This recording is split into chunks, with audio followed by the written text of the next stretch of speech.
Bottom left in the blue here. He is the best Infernal versus Vanguard player in the world, certainly on ladder.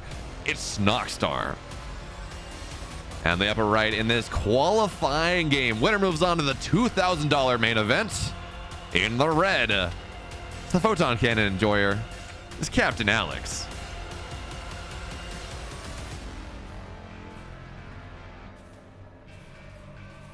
So let's see exactly how this thing works out. We saw Captain Alex a move, effectively, you know, going, really not a move, kite back, kite out, MSRM with his exo timing in the third game on Broken Crown in that final series to move on to the qualifying match. I don't think, first of all, I think Snoxtar, his builds are cleaner. Then we saw MSRM. I just don't like going Hellborn or going Magmadons that early. They're a trap. They're 150 Therium. They have that stomp, but they're heavy units, so they just get massive bonus damage from the exos. And they get clicked down. We saw them, once you get enough exos, they just double volley, like a 2-shot the Magmadons down. It just doesn't feel great. And I think the way Vortex was playing against Hero Marine the other day, where he went double Ritual Chamber on tier 2 to make sure that he could get Reaper Rush and Hex in training pretty quickly. I think that's how you got to do it. Or even just going single Ritual Chamber, but going for that Miasma timing. It means that you can actually kind of, not even lock down it because it doesn't slow, but actually kind of just get damage that sticks against the Hexens even as they kite away. That cast range is pretty significant. So, what?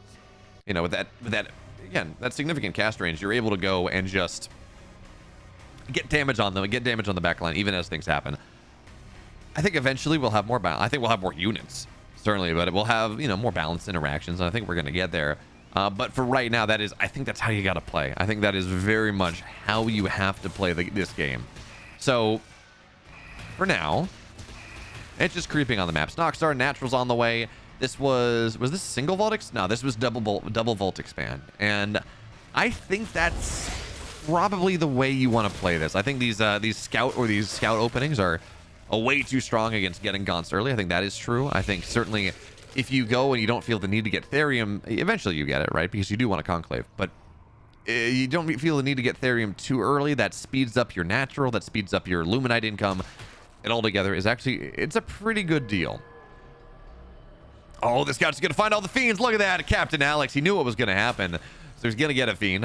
Actually, no, they're going to get out. Okay. But nice little move there from Captain Alex early on, finding value, because these Fiends, their job right now is to be annoying.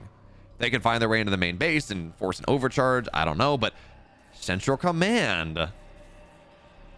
Interesting. One base Central Command. I understand one base arc station, right? You just go and you want the tier 2 abilities. But actually, no, what am I saying? This is just to get the shield on one of the scouts to make sure that when you go commit into it, you can just make something happen. Now, that being said, Meat Farm is a light structure. These have Verilium Claws. This Meat Farm, this part of the wall, just dies so fast. And the Scouts looking to run in. No Shroudstone. Nothing like that. The Gaunts are just dying. The Hexen is just dying. And all the armies on the other side of the map. The Fiend run by, though. Maybe we can get some commensurate damage here if it matters. It doesn't matter because the Scouts are now going to show up in the main base. There is going to be a Shroudstone manifested. Nice hold position, or a nice even just attack move coming out of these imps, making sure that the Scouts don't get any more damage than they already have. I think they're going to get like one more Fiend or one more imp, maybe two. But this was handled well enough, I think, from Snoxtar, as he also, I think, got some reasonable damage on the other side of the map. So again, not great. Losing the imps like that, not incredible. Losing the wall also means it's a lot harder to deal with the follow-up scouts that are going to start to arrive. But there's a natural on the way from the photon cannon enjoyer, so I think he's fine. I think the stage of the dog spam running in is kind of done. Black Shark 53, thank you. Tell TKL that I am so happy that he's decided to stream this tournament as well, and I believe he will be doing the entirety of the main event in French as well. So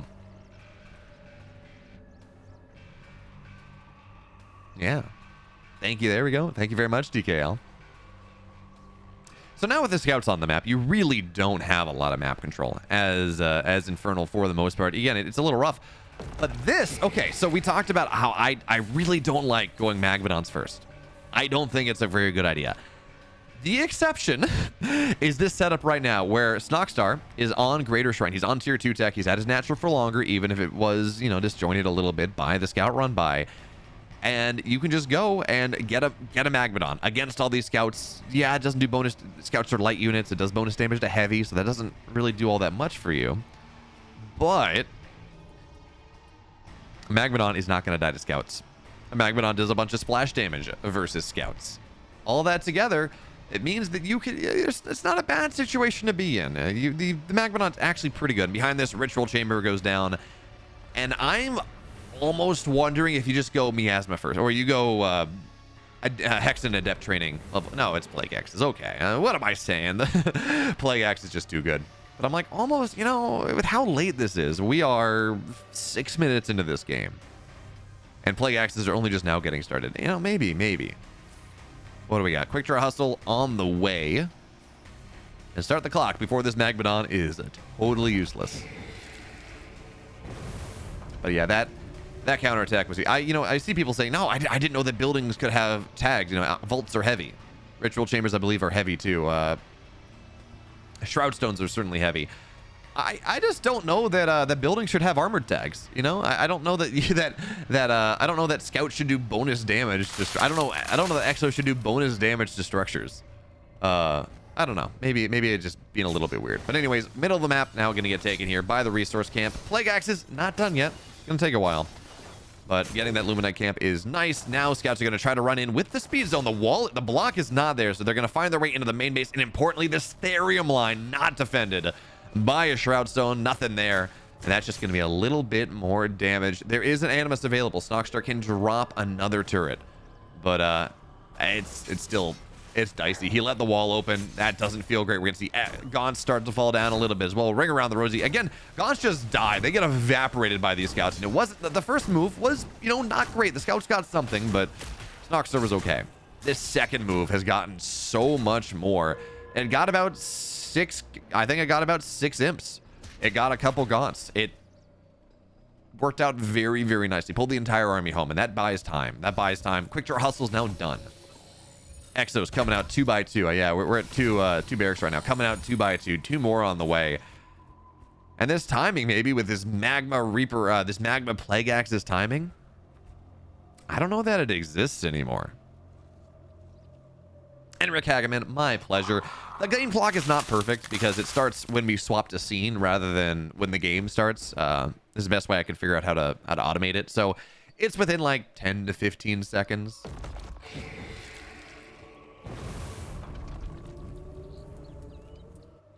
So it's not perfect, but you know, it's good enough, right?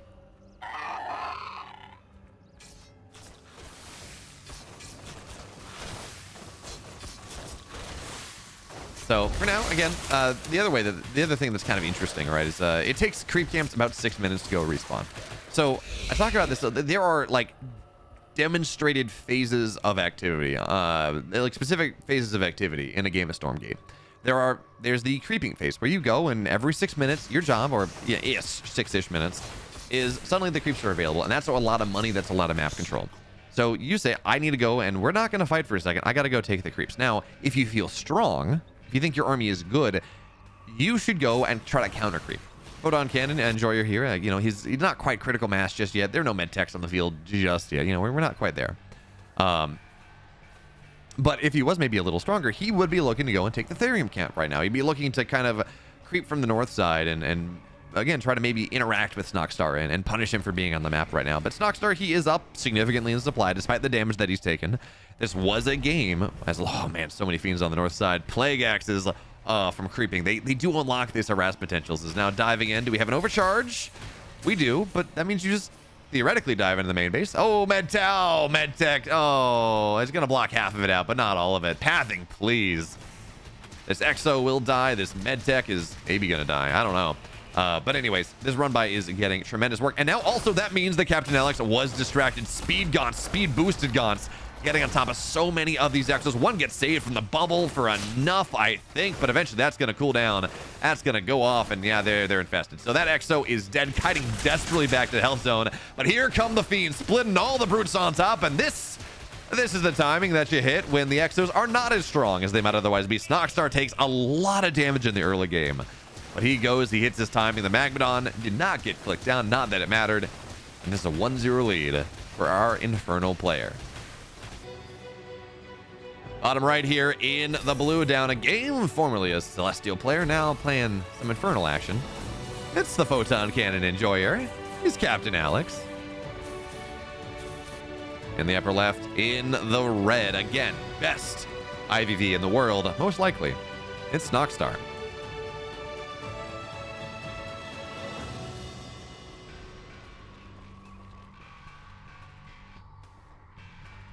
So let's see where this one goes.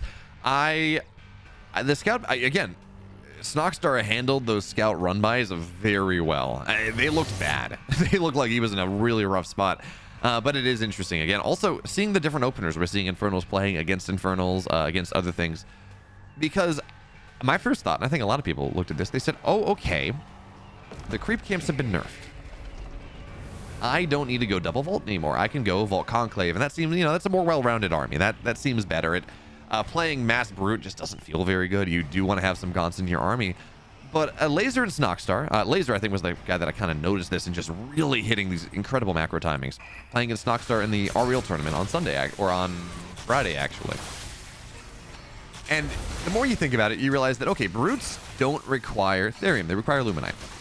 Which you get from the camps anyways, but they don't require Therium, they require Luminite, which means that you don't have to be mining your Therium early, which means you're building more imps that are mining Luminite early. This means you can afford and expand faster. It means that your economic engine starts to build up that much faster, which is pretty cool, right? Because again, the first thought is, I kind of want gaunts. Gaunts are great, they feel good.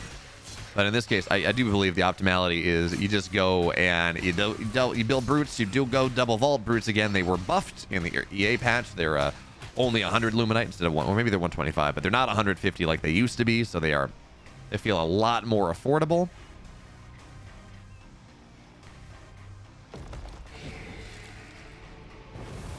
I'm also a big Snoxtar fan. Laser shattered him though on Friday, so it was kind of cool to see exactly how players are learning how to play things. As Speed Camp was taken, but Vision Camp taken right now, as Snoxtar is creeping out of the map. Again, you do want to do that. It's not like the creep camps aren't worth anything.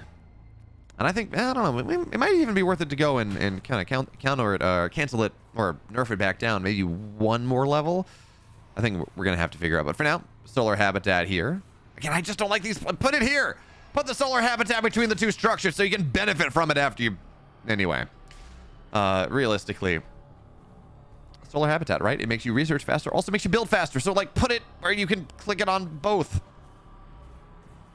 Captain Alex. Please.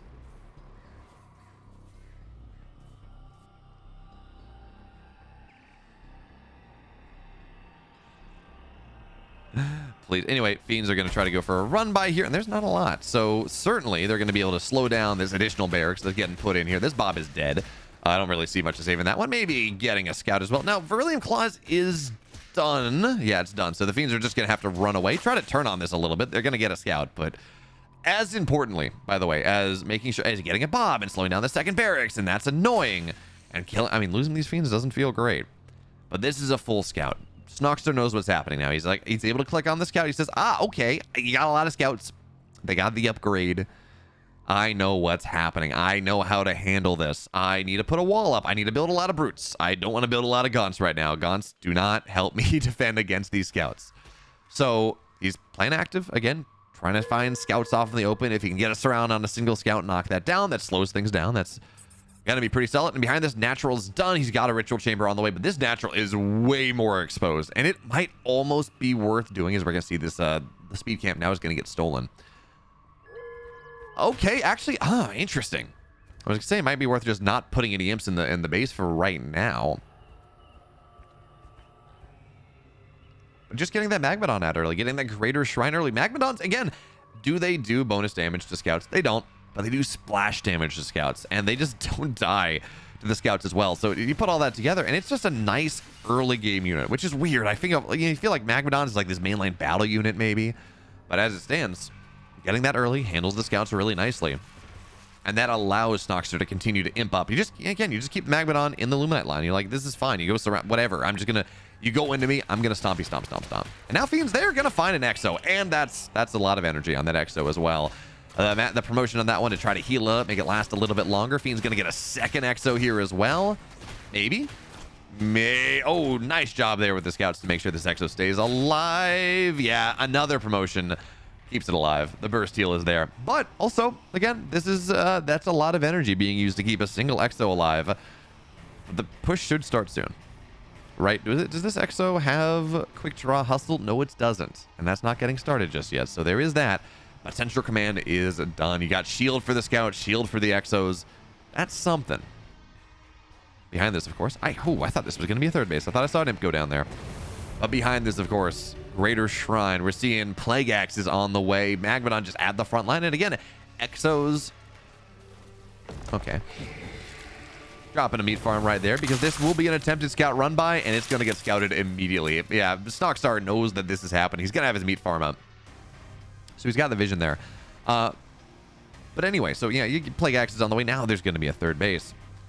And again, this is one base from Photon Cannon Enjoyer. This does time out. Eventually, this does time out. And again, without quick draw hustle, without that ability to go and stim up and speed up these, without the ability to speed up these Exos, it's not great. Exos against Mag, yeah, sure they do bonus damage, but they just get trampled. Maybe, double speed zone. Ray Rain saying, hey, go easy on Captain Alex. He's a Celestial player. Fair enough.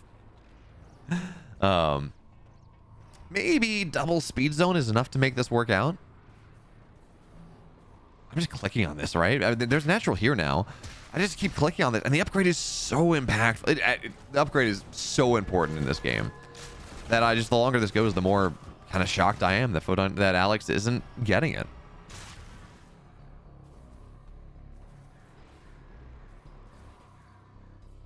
Yeah, it is kind of fun as well. We're seeing Snoxtar here. I think he's learned a lot. I know he watched the Vortex games. And I think he's learning a lot from them. He's taken his own style to it, certainly. But I think it's kind of cool. We're seeing meta evolution here. I think Snoxtar has a really good understanding of this matchup and the timings that you can hit, the timings that you have to defend against.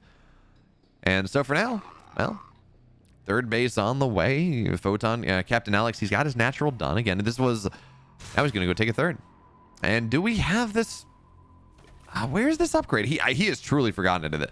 We are at the point in this game right now that this cannot be a timing anymore. This is not a setup where he's saying, yeah, I'm going to go. I'm going to go and I'm going to hit the timing with just Exos and nothing else. Yeah, that's not really a thing. It's not really a thing.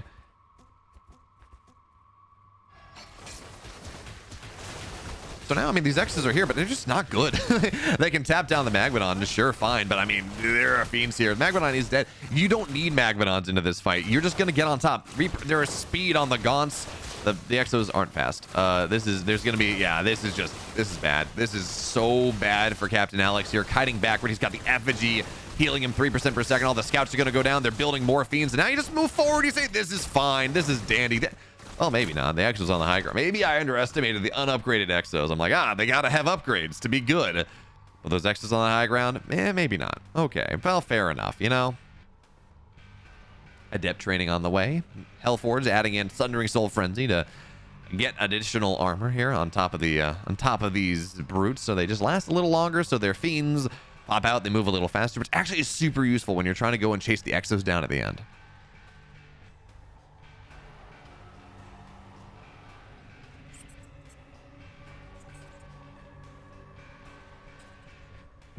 Not gonna lie, this thing looks exactly like I imagined it looked when a Celestial played Vanguard.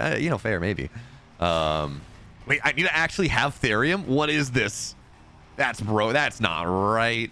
But we do know Captain Alex does know that the upgrade exists. He kind of clicked through MSRM with it. So he's going to now move through. Felhogs are going to go down. This meat farm is dead, but it's just an early warning system. That's going to be the big deal here. We got some Venom traps going down, so you can't kite through really. And this fourth base, I don't really think is contestable all that well. May Lemire saying dog needs a buff. Well, yes, that is a great May Lemire or Lemur. I guess that's maybe a lemur. Yeah, that is that's a funny one. Dogs definitely need a buff. Tell that to Vanguard players in the mirror. My goodness. But now the brutes are going to run forward. They do have the upgrades, so they're a little bit tankier. They still take bonus damage, but they're a little bit tankier. We have Miasma done. No, 20 odd seconds. Now we're going to see the Fiends get on top of this. There's a healing zone. That is something. But the Gaunts are here targeting everything down. Oh, Manifestation on the high ground as well. This is a massive overcommitment from Photon Cannon Enjoyer. Yeah, he's got the health camp. Who the hell cares? The splash is there. The infest is there. Yeah, there's a bubble. It's a single. This single exo does not make the difference. He overcommitted in the extreme, and just got 8 clicks. Yeah, okay, sure, he moved, stutter step, fine. That was a massive overcommitment, and yes, now Photon Cannon Enjoyer does have his 3 bases, but he put himself in an awkward spot. Zawan92 asking, is this live? Yes, it's on a 90-second delay, so live enough. Close enough.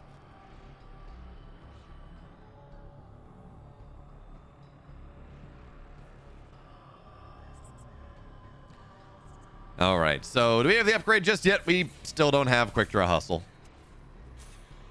Now it's on the way, eventually, but not before the Lancer upgrade anyways. This feels real dicey here. So we're going to see Miasmas go and close the ramp off. And now you just try to take the fight. Miasmas, again, this is one of the benefit of Miasma. You can just close areas off. You can get damage done on the back lines. Fiend's now looking for the round, locking him in place. But for now, Mias, oh, there we go. Those are the good ones. Those are the juicy ones. Getting on top of the Bobs. Full center mass on top of all of these Exos, locking off the areas where they can go, just slowly shoving them into a corner. And there is just not a lot of positions that these units can be anymore. Bobs run away. That's more Fiends to play. Now Miasma's just way on top. And yeah, Captain Alex, he's going to fall down. Snoxtar, he's going to go up 2-0 in this series. I don't think this surprises anyone. He mains Vanguard, or he mains Infernals. Captain Alex is a Celestial player, and Snoxtar's Infernal Vanguard is very good. And the bottom left in the blue, he's up 2 games in this series right now. Again, very good at this matchup. It's Snoxtar. Upper right, very much hindered by his lack of an upgrade, but let's see if he can go and start to turn it around on Secluded Grove. In the red, it's the Photon Cannon Enjoyer, Captain Alex.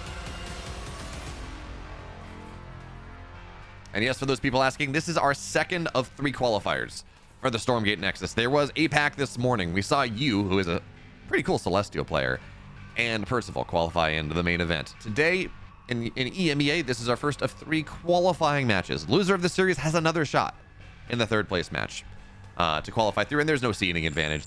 We're gonna go and seed, and I actually need to figure that out. But anyways, you qualify through into the main event. And then there is America's later today. 3 more slots on the line, although unfortunately qualifiers, I had to go seed it last night. Qualifiers or signups are closed. So sorry about that. But anyways, it's gonna be scout opening coming out of Captain Alex once again. Make them play it anyways. Best of 21 for the finals. That doesn't matter. They can play it. I'm not gonna cast it. We got some overhead. You know, I do need time to eat. Food is important, guys.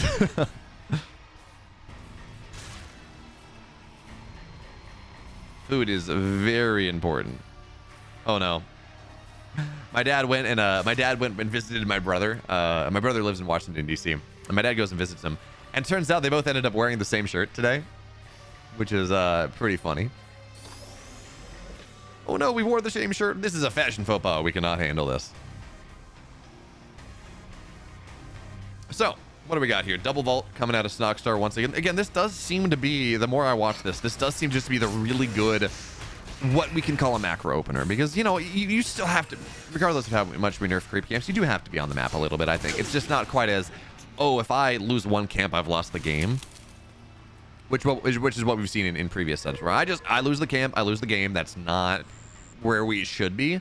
But if, you know, you take 2 or 3 cams and your opponent gets, you know, 4 or 5, but you've expanded faster, yeah, that's good enough, right? I think that's fair. That's kind of where we should be looking, where, you know, expand builds should be viable, but you shouldn't be allowed to just, like, do nothing. So for now, the scouts are going to try to dive on top of this, steal this energy camp. I don't think they jacked it. I want to say the ooze was taken by Snoxtar. This micro battle is just kicking off, and he's going to win that one. Gets the level 2. Oh, he gets the level 2 scout as well. Snoxtar dumpsters. Absolutely dumpsters that fight.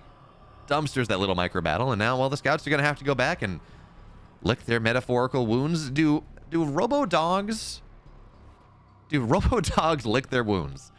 Probably not.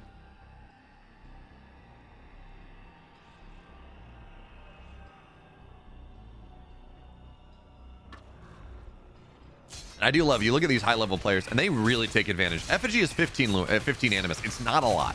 Now, it's pretty spammable. It's got a cooldown, but it's pretty spammable. And I love seeing these the higher-level Infernal players, and they just use it all the time. I'm gonna go take a hard camp. I'm gonna go take this this Luminite camp. Great. Drop it. It's gonna keep my units alive. It means that realistically they heal 2% white health per second. So more or less means that the damage from the creeps is off the white health, not the real health, and that means that you can go fight afterwards. It's kind of cool. I am a little surprised though that we didn't see an imp go here and meat farm rush this other camp. I think that actually is pretty cool. I think that's something that we've seen players messing around with a little bit, but for now, scouts are going to try to show up here, get on top of these gaunts, and I don't think this is going to work out nearly as well. Now knocking down a couple imps is actually really solid. The gaunts are starting to go down here. Hold position, though. And then, well, that makes life a little more complicated. So, what was that? 2 imps and a gaunt or 2 went down? Not a bad bounty early on, as the health camp is going to get stolen by Snoxtar on the right side. I would assume eventually Photon Cannon Enjoyer would go. Captain Alex would go and steal this health camp on the other side. But passive regen is really solid.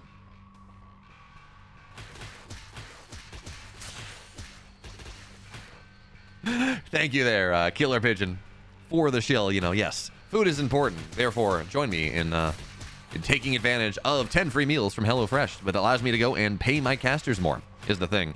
And the immediate response from this French boy is, yeah, you can go weeks without eating. It's fine. I mean, technically, yes. Technically. 7 days without food, 7 days without water, 7 weeks without food, or no, 3 days without water, 3 weeks without food, whatever it is. Ideally, we're not starving, though.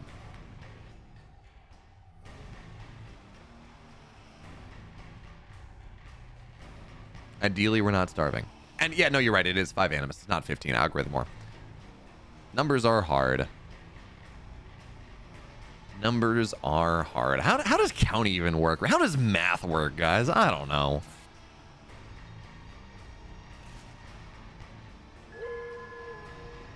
So, move out from Snoxtar here. Couple gaunts, couple brutes, and I like this. I like this pressure because realistically, he knows he killed a lot of scouts early on. He knows that this is a timing that's available already, even before the overcharge. One of the imps gets, or excuse me, one of the bobs gets popped, and now this is where Magmadon is really strong in this early game. In this time, as he moves around, drops an effigy as well. There's a single exo on the map right now, and that just doesn't feel like enough. Not really. So kiting away, plague axes are done. Again, they're not fast, but that doesn't matter. They stick there. Captain Alex is dead. 3 different builds, 3 different timings. Snoxtar, he qualifies into the main event. I think pretty much as everyone expected. #1 seed makes it look easy.